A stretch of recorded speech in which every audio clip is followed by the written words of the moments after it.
দিকে দুপুরে আবারও সংসদ অধিবেশনে জামাত বিএনপি ভয়ানক উত্তেজনা। এক পর্যায়ে শুরু হয় হাতাহাতি মারামারি।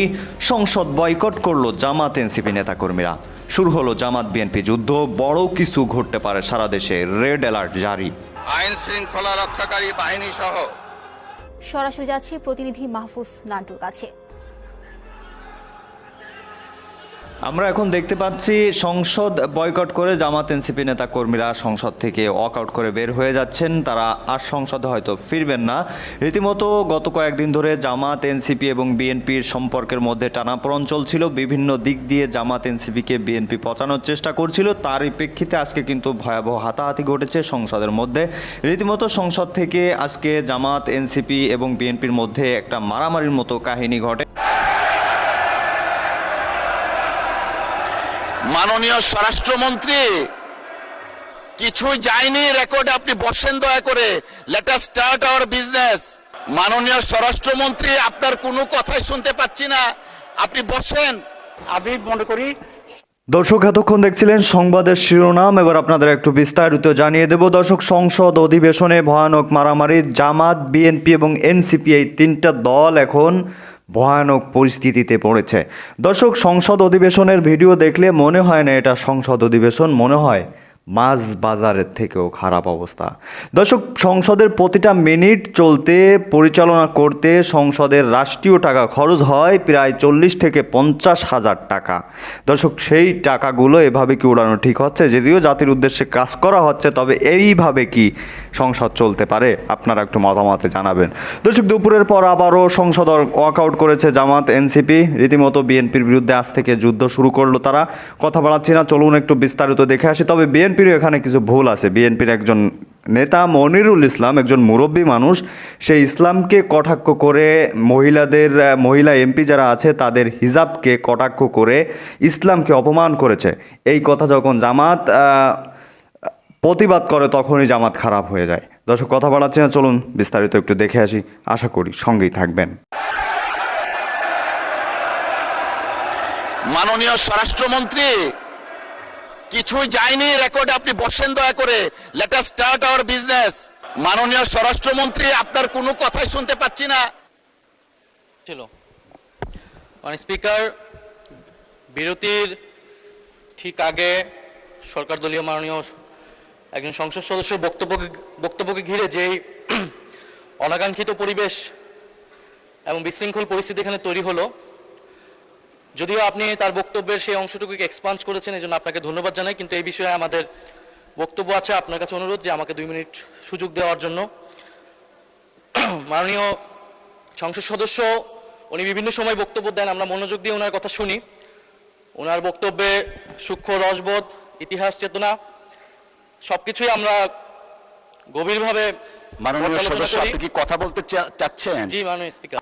কিন্তু মাননীয় স্পিকার, আজকে উনি ওনার বক্তব্যে যা বলেছেন তা আসলে সংসদীয় রীতিনীতি এবং আমাদের সাংবিধানিক অধিকার সকল কিছু সীমাকে অতিক্রম করে গিয়েছে।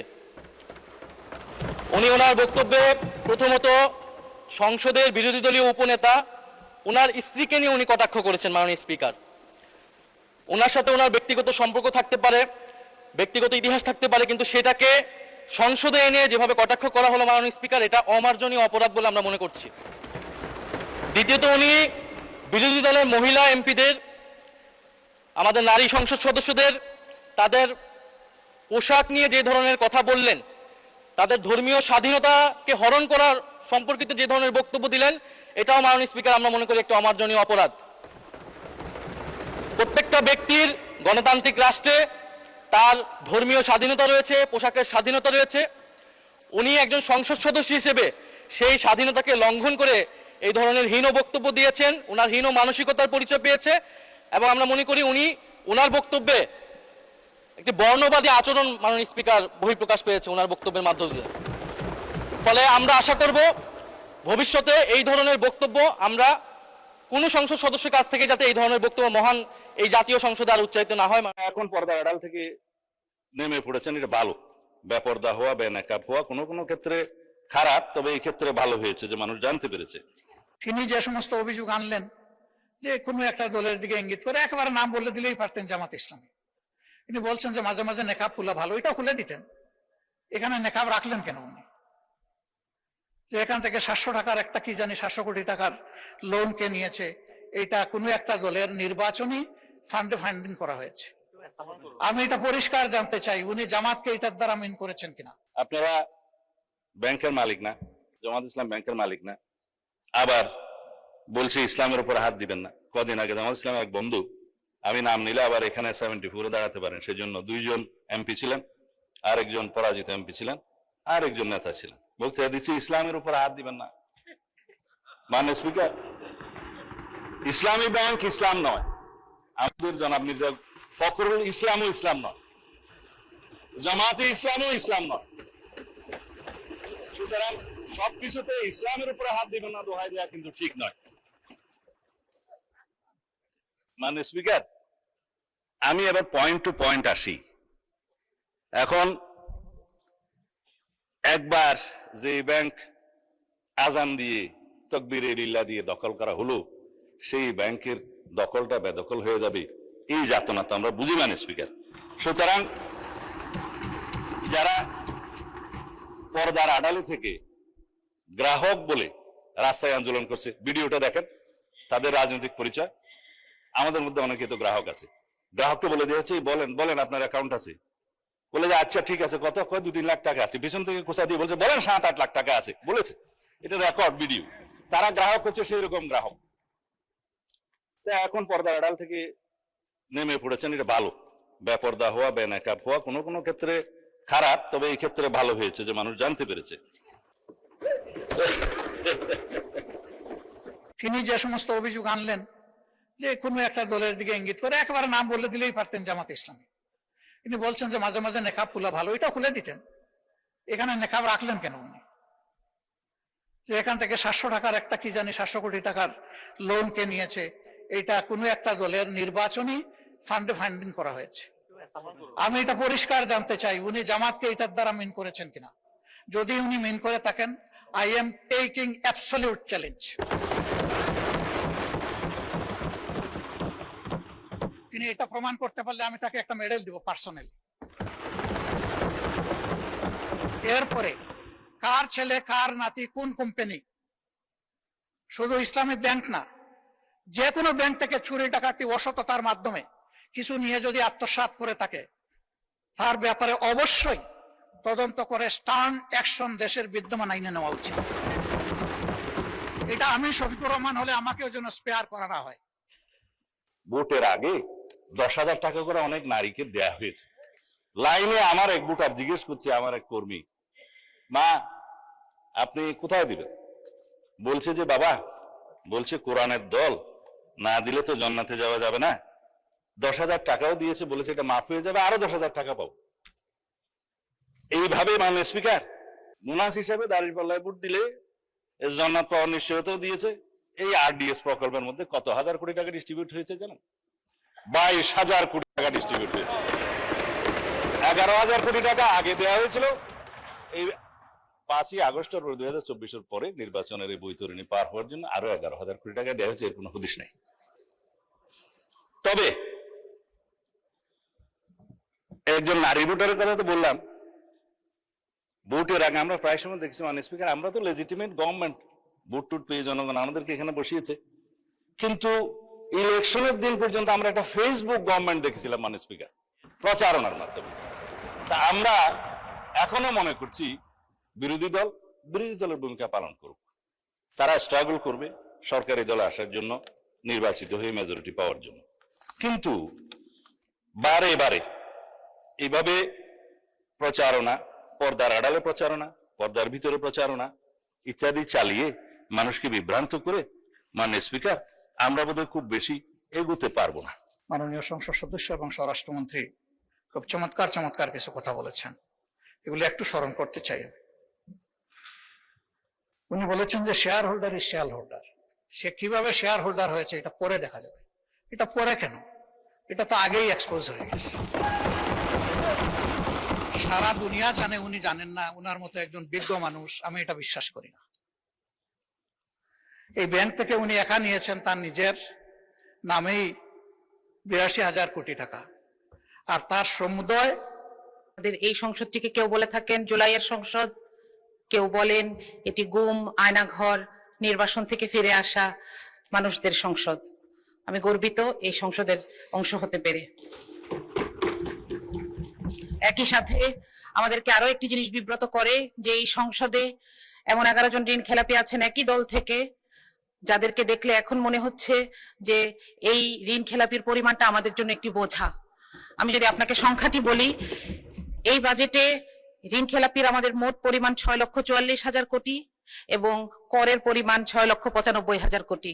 মাঝে মধ্যে মনে হয় যে এই বছরটা যদি আমরা এই ঋণগুলো ফেরত পেতাম, আমরা অন্তত একটা বছর করবিহীন জীবনযাপন করতে পারতাম।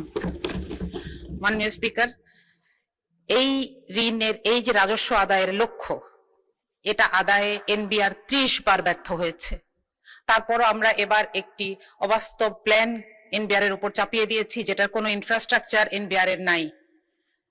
এটা বারবার বলা হচ্ছে কাঠামোগত সংস্কার ছাড়া এই কর আদায় করা সম্ভব নয়, কিন্তু সেটার কোনো সুস্পষ্ট সংস্কার প্রস্তাব ছাড়াই আমরা এমন একটি প্রস্তাব দেখতে পাচ্ছি এই বাজেটে। আমরা জানি না যে সরকারের হাতে কোন আলাদিনের চেরাগ আছে।